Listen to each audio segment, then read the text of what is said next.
those of you joining online, we want to say good morning because we have a church. You do know that we have a whole group of people who join us every week online, and they're part of our church family even though they can't get out. I heard a statistic this week that a growing percentage, the largest percentage of people who go to church online are the elderly who can't get out. And so isn't it great that we have a way for them to join us? And so we just want to say to you this morning, glad you're with us. So we decided I'm going to show you a video clip first. And there's two things I want you to remember as you're watching this. One is that I lived through this, okay? I just want you to know that I managed to live through this. But two, that God was doing a lot of things. And so hopefully you'll see this and maybe get a taste, and then we're going to share some things with you. So why don't you play that, and let's see what it sounds like.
Okay, come on over here, guys.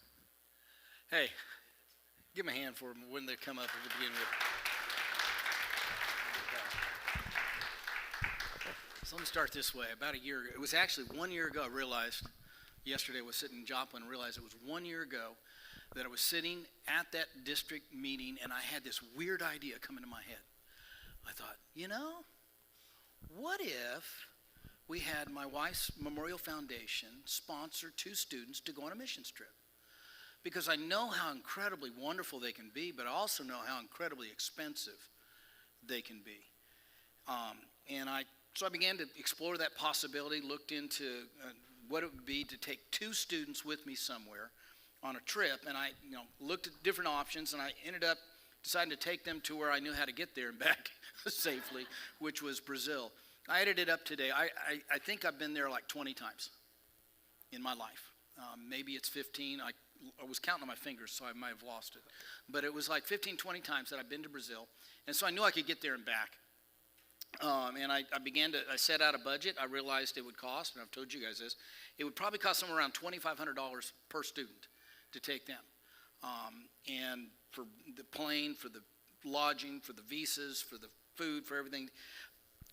The food. There was the cost of the food, and then there was the cost of the food. And one of the parents, that texted me, have you found out just how much they can eat yet? And it was like, yeah.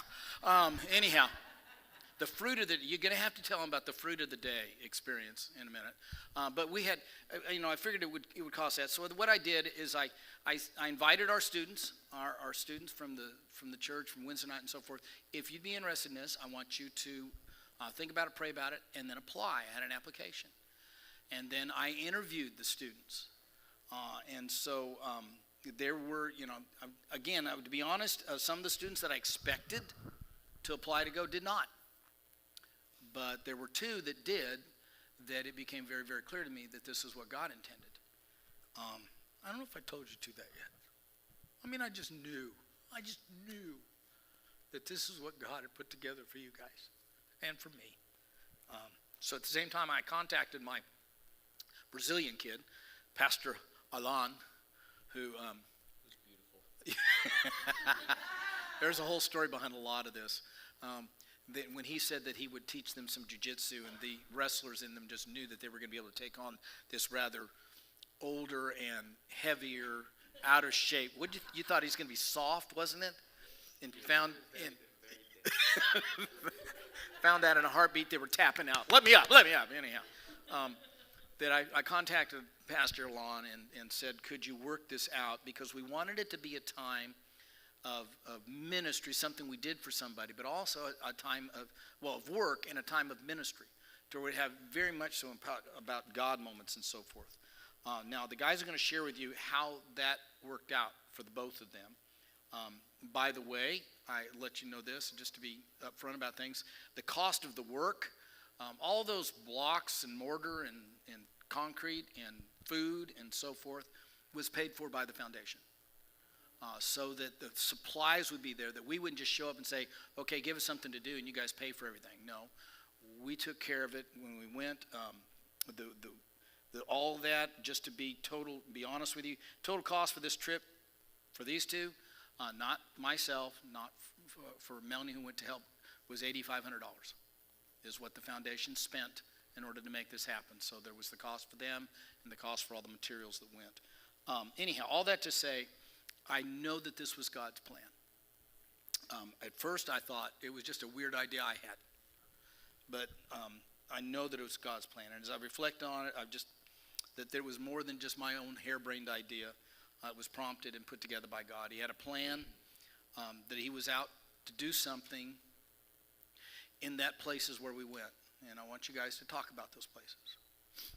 But I also believe he was out to do something in you and in you. And I believe he did, and I want you to talk about that. But I need you 2 to know, and church to know, he did something for me too. This was an incredibly helpful time for me.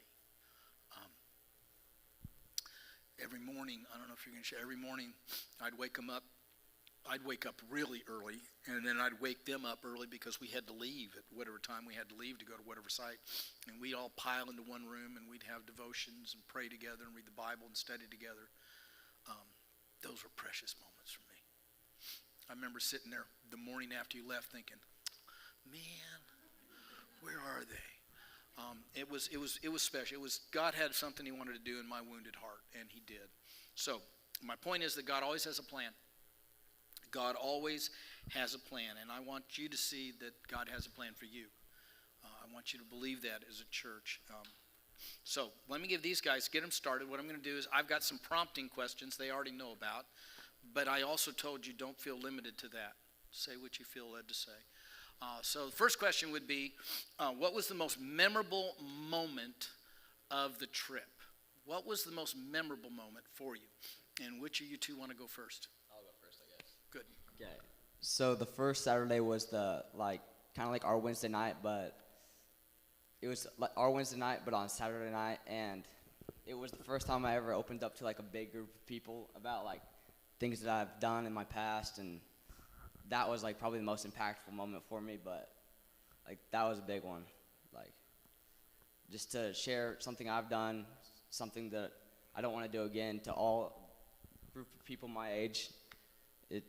It's hard to do, but it needs to be done a lot of times. And people have the courage to do it, like Hayden last Wednesday night. Impactful moment for me, definitely. By the way, I keep hearing about that night. Pastor Lon had some of the students who were there keep talking about the incredible difference it made. The youth leader, whatever his name was, the big guy. Jeff, okay. Even talked about how they were, after you guys had left, that the openness and the honesty had sparked something in the students. It made a difference. It made a difference. You, what was your most memorable moment? And please don't tell us it was the grape spitting.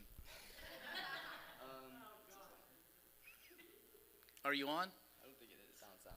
There's a button Sound. down here. See, and when it says green, it means it's ready to go. Listen, I'm not up here that often. We didn't put him in charge of technology while we were there, okay? I've got two, definitely. So that first Friday we were there, they had the district Nazarene conference basically, and it was a huge church, honestly, really big, and it was full. There was people standing, like all the pews were full. People were standing and watching, and that was the most passionate and lively I've ever seen a group of people. Like they were literally on fire for the Lord. The lady who went up and spoke, I wouldn't say she was any more than 22. I think she was a teen, like our age maybe. And she did an amazing job. It was through translation, so it was a little choppy, but her message was great. She shared stuff that she had done that she didn't want to do anymore, and she was very open and very just proud to be a Christian almost. And then the worship they had is just amazing. People were literally running up to the front and just dancing like I'd never seen before. It was amazing.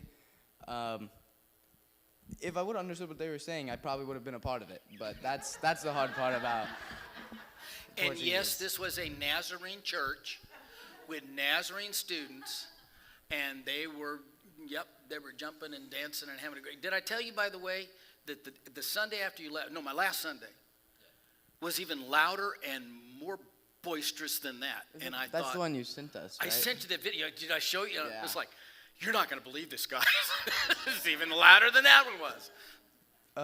And then the second one is the last Saturday we were there, I believe, in youth group before we went earlier so that we actually got involved in their small groups. And one of the fellow teenagers was translating for both sides.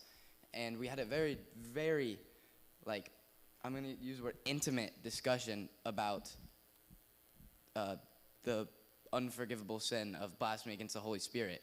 And it was so interesting to see their different perspectives on it, and just comparing, contrast, just an overall molding together to form. We ended up forming one opinion that everybody joined in with. Even some people switched opinions, and it was just amazing. And I think I'll always remember that. Outstanding. So just to kind of clue you in, we get there on whatever day it was, Tuesday, right? Monday. Anyhow, we almost recovered, and we immediately started into our first project, which was Painting. We were at Pastor Lon's church, and we painted all of their inside sanctuary, and part of the outside as well, and the bathrooms. They volunteered to do the high work, and so I don't understand why they thought they could reach the high work better than I could, but then they saw the scaffolding. Okay, it was scary. I'll just be honest. It was not U.S. anyhow. But we painted all the inside of their church, and Ulysses was there. Ulysses is one of the staff pastors, also the brother of Pastor Lon. But he was there. He was hilarious. And so we painted for 3 days. We did all the inside of their church. We provided the paint and got it done. And so then after that is when we went to the Friday event that he just spoke about in the big district thing. Then we went on Saturday, which was to the youth. Oh, but I left out on Wednesday we had the prayer service. Yeah, so all the things we're doing in the meantime. So we painted all day, and then Wednesday night we had a service, and I spoke at the prayer service, and we had that. Thursday night, painted all day, and then we had the jiu-jitsu and their first experience with Brazilian wrestling.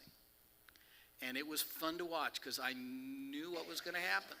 And these guys impressed them to no end.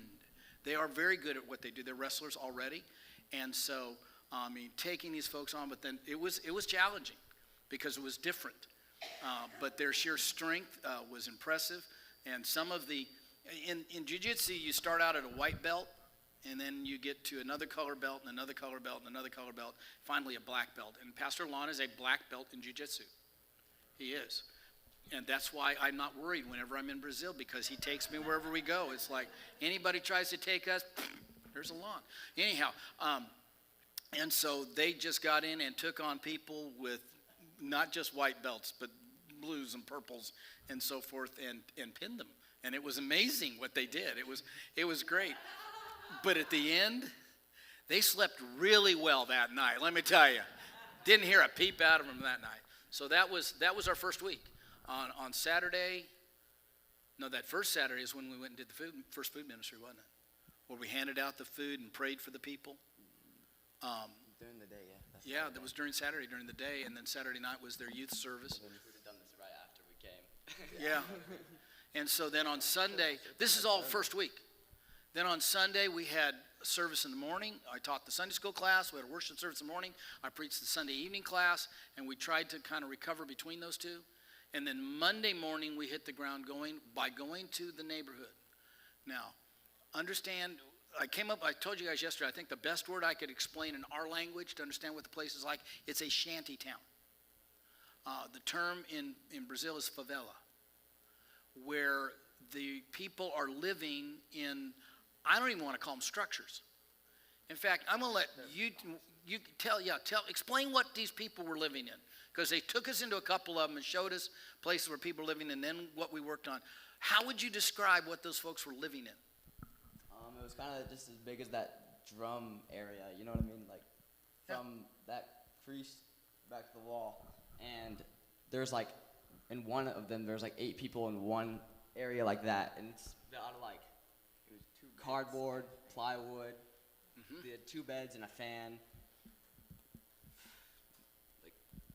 They tap out of the electrical wires, and it is a uncontrolled amount of voltage. So it is extremely dangerous. Literally, they go out, they climb up the pole, they put wires on the electrical wires and run them to these places so they'll have electricity in there. The one we built, I mean, you saw the pictures of it. It was not that big, but they had it divided up into 2 rooms and a kitchen. And that was probably the second nicest house in that area. Mm-hmm. But then another person we cared for, he was an older man with a younger daughter, and he had stepped on a nail, so he wasn't able to work. So we had to bring him stuff, and they had a pretty big house, but none of the bricks were laid all the way up. So it was like bricks probably to your waist, and then cardboard, like he said, cardboard, plywood, random, like one of the people had tree bark as one of their walls. It was incredible, actually, that they were all so happy. It was incredible to see. So I'm explaining the ministry going on that we tapped into. Is that there is a group of a ministry out of one of the Nazarene churches there in town. They're actually lawyers who work with the church in that area. One, to get people food to live off of. And that's what we did. We provided the food that day that they came in to get subsistence food for a few days. There are people who have signed up, and the church works with them over time. It's not just a once and gone. They're working with them after day after day after day. And one of those families was a lady who had 3 children. I think we decided she had 3 kids, right? The one we worked on? Not the 2 girls. Right, okay. So there's 3 of them. Okay. Okay. And they were, that their structure, if again, whatever you want to count, their shack, of the 4 walls of this thing, only 2 were built half up with those orange blocks that you see. And so that was it. They also have, roof is the waffle asbestos tiles. Big sheets of asbestos. Yes, big sheets of asbestos. And so that's what she was living in. The rest of it, again, was cobbled together, whatever she could, to try to, create closure. And what we did is we provided the resources, and these guys, they mixed the mortar on the ground. And we paid for 2 bricklayers to come and lay the blocks. We didn't try to lay them. Can you imagine what that would look like? So, but we carried all the blocks in. We mixed all the mortar. We brought it. You saw them carrying it in buckets. That's what we carried the mortar with. And these guys, they finished up the 4 walls of this woman's place. What you didn't get to see, because I didn't have a picture of it, is we also paid for a door to be put on, and it's a I don't know how to explain the doors, but they're, yeah, it's metal. It's not wood. It's not heavy metal. It's just kind of a light metal, but it's that way. It's got some kind of structure, but air passes through it because there's no air conditioning or heat in these buildings, of course. And we also had the windows were the same thing. No glass or anything, but it's just metal kind of a window that you can open up or also close for some protection. So we put in 3 windows and 1 door and closed this woman's place up that she could live in. That again, he's right, it was smaller than from here to the corner. Divided up into 2 rooms, kind of a kitchen. Did you notice, by the way, there was no plumbing in the kitchen? There was a sink. It was a bucket. A bucket. The sink drained into a bucket that they took outside and dumped. Okay, that's the reality. So we worked there that week. For several days, we'd be there every day, helping make that and got it up. Then we hit another day of prayer service at the church. We had another day of jiu-jitsu, night service. We had another. We did something that. What was that like concert?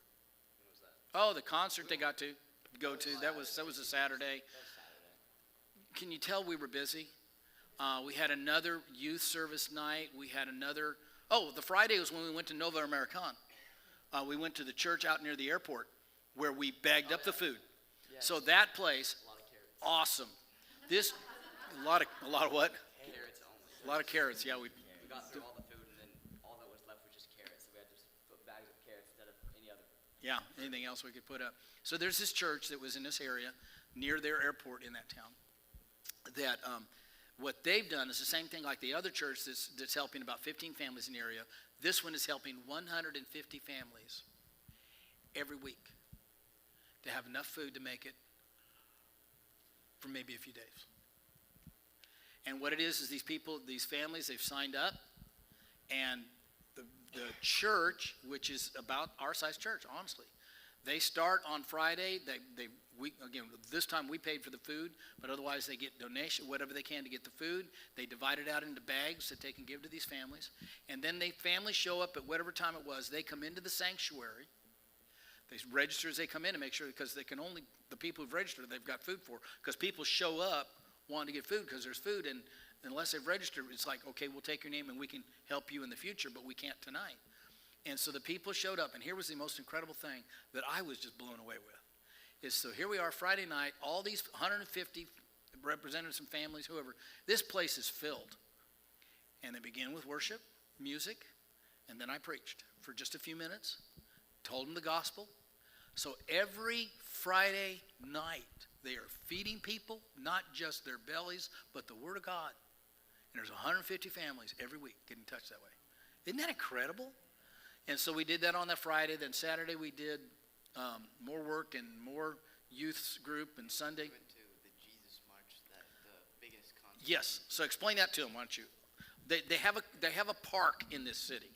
So explain what that is. I mean, the park, it's like equivalent to New York Central Park, I'd say. I don't remember the name, honestly. Tacaral. The Tacaral, yeah. A certain part of it, they hold like an event every single weekend, And this weekend it was what they called the Jesus March, which is the biggest concert in Capinas. I mean, there was probably I want to say, like, the people on the outside, there could have been 50,000 people there. I mean, it was. I think I was know, told he said- 10,000. Lon said because people come from the back, Oh, too, okay. because they have screens. Okay, by the way, this park is as big as our city. It's in the middle of, and again, the city where we went is the equivalent of Dallas-Fort Worth. Yeah, okay. It's that big. It's got millions of people in it. And this park is about the size of our town. And you said, you're remembering it was how many people It there? was 20. 20,000 people there. So go ahead and explain it. But we got there late because we had been doing stuff Saturday, and then we still had youth. Shahuska. What? We had Shahuska Saturday. Oh yes, we had a shahuska. It was delicious. But we went there, and it was really cool to see just like how many people were there. But it was also like a very diverse group of people. I mean, it was wild. The stage was huge. Still couldn't understand the music, but it was a very, very cool, neat experience. A lot of people. So, again, that was through that Saturday. Sunday, we had services again, morning, teaching Bible class, having worship service. I had another worship service at night. And then we got to Monday, got these guys together to go home. So it was non-stop the whole time. Although it wasn't, I take it back. We had sometimes to break and rest and sleep sometimes. So here's my next question for you. What was it? Where was it? Where was it? And how was it that you sensed God working in and through your life while we were there? Where was it and how was it that you sensed God working in and through you? And again, this isn't a new question. I already warned you about these questions. So who wants to go first? You? He went first last time. I'll let you go first. So the first time I really felt God's presence there was actually that Wednesday, when Hosey preached over what he was going to talk about on the Sundays. He was talking about Moses and the things he saw. He saw himself. Isaiah, sorry. That's okay. He saw himself, he saw God, and he saw his purpose. And that was the first night I really felt God there. I looked around while we were worshiping, and I could just see there wasn't even that many people there, but I really could just see the dedication to Christ in their eyes and through their actions. It was also the first night that I thought about wanting to come up here and preach, because one of those kids had talked to me that day about something they had done that was similar to that and how impactful it was. Like, they had experienced it. Someone had talked to them their age. And I thought that was really cool and amazing. Good. Can you read the question? Sure, I can read it again. It's where was it and how was it you sensed God working in and through your life? Okay, so the first time I would say it was with Mr. Hosey in our apartment. He was talking, well, I wanted to talk to him about just any question I had really, but the one that I thought was our sinful nature. It was about our sinful nature and like our willful sin that we do. And how he answered that was really powerful to me and helped me grasp just a little bit more about the condition of sin. And the second time was definitely the Saturday night of whenever I just told you guys about The small group? no, not the small group. The first Wednesday night thing. Yeah, Oh, the youth big group. youth, Yeah, okay. big youth group. And I was debating to myself before I told everybody about the things that I've been doing. I was debating not saying anything because it's a hard thing to do, you know. And I was just kept telling myself that it's not about me, it's all about Jesus. And so I just kept repeating that to myself, and once I started to talk, then I just didn't feel like the anxiety of saying it anymore. It just came right out, I guess. And that was a really impactful moment, honestly. So I'm standing outside the circle of these students that they're doing this. And again, it's They're sharing in English. It's being translated by Pastor Lon into Portuguese. You could have heard a pin drop with those students. God was moving in it was awesome. It was so awesome to see that happen. So I got one more question for you too. I want to know, what was something you learned about yourself on this trip? Something you learned about yourself. Maybe you've already said it, but if you have something else, what did you learn about yourself?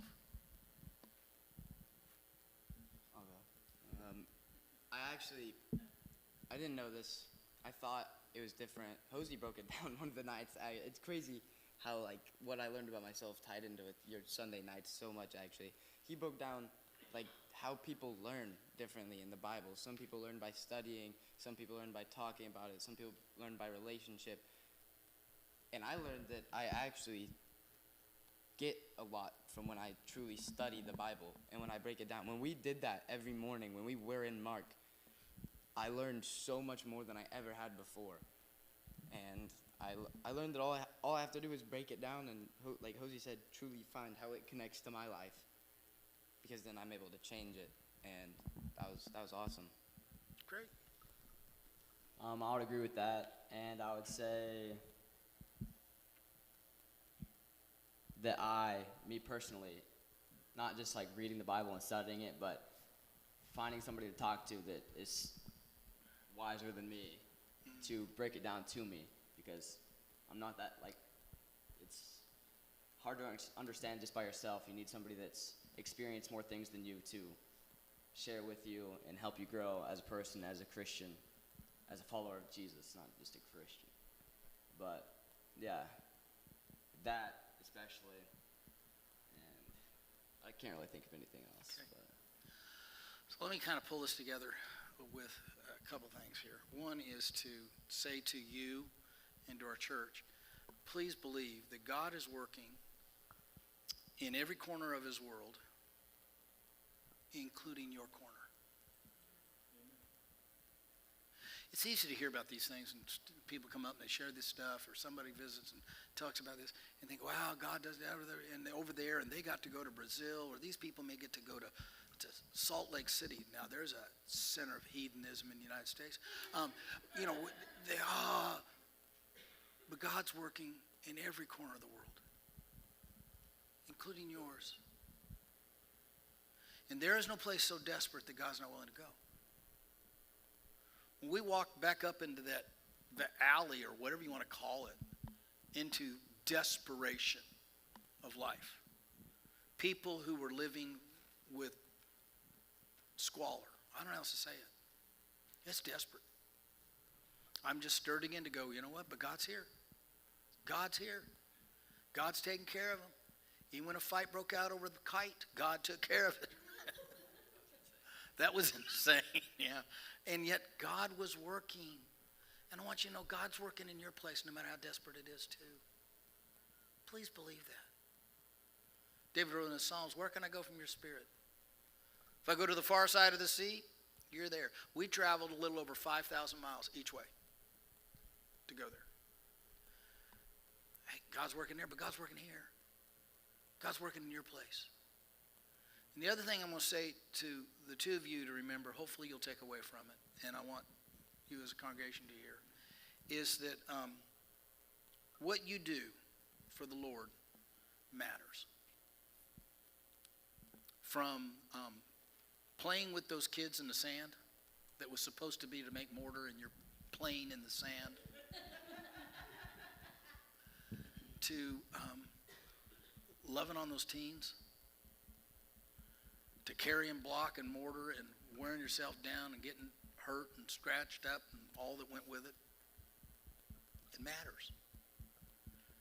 Whatever you do to the least of these children of mine, Jesus said, you've done it for me. And I want you to hear that you realize that what you did was a blessing to the people. Absolutely. Undeniably. Good grief. There's a lady with 4 walls now over her kids, around her kids. What you do matters to the people. But you know what? Matters to God too. Because Jesus said, what you do for the least of these, you've done unto me. Here's what I wanted you to think of. What you do this week where you're working, this week where you're living, this week where you go into Walmart and think, dear God, who are these aliens in here? Wherever you go, what you do matters to him. That by doing what you did and by doing what you do, you are blessing the heart of God. What you've done for these, you've done for me, and it just blesses God's heart. So I say to you, church family, thank you for letting us go. Thank you for entrusting the parents' family. Thank you for entrusting these two to go with me. And incredible young men that they are. It was a wonderful time. Thank you guys for going and putting up with me. Thank you for teaching me some things that I didn't know. I didn't know you could, well, anyhow, there's things that I learned that I didn't know. Anyhow. There's some things going through my mind right now. Do not say, Russell, do not say. Anyhow. Oh, don't worry about it. So, thank you. Thank you, church. And so I'm going to pray over these two. I mean, we're done. But I want to pray for them, and I want to encourage you, talk to them before they leave. You know, if you got a question for them, ask them. But keep praying for them, okay? Let's pray together. Lord, it is to your glory that we seek to live. It is to your glory and blessing that we have taken this trip and we have given these things and we've spent these funds and we have done this work. We've shared these words and we've loved these, your children. And it is my prayer that you will bless through it because of it. Our congregation, I pray that maybe just God, that we have a little more faith in what you're doing in our midst and through us. And confident that no matter where we find ourselves, you're there. And you're working. So bless now. Let this day, this week be one of your strength and your care. And may we gather together again real soon in faith and in confidence of a God who's always with us. I pray these things in Jesus' name. Amen. Amen. Hey, you two. Thank you. Love you. God bless.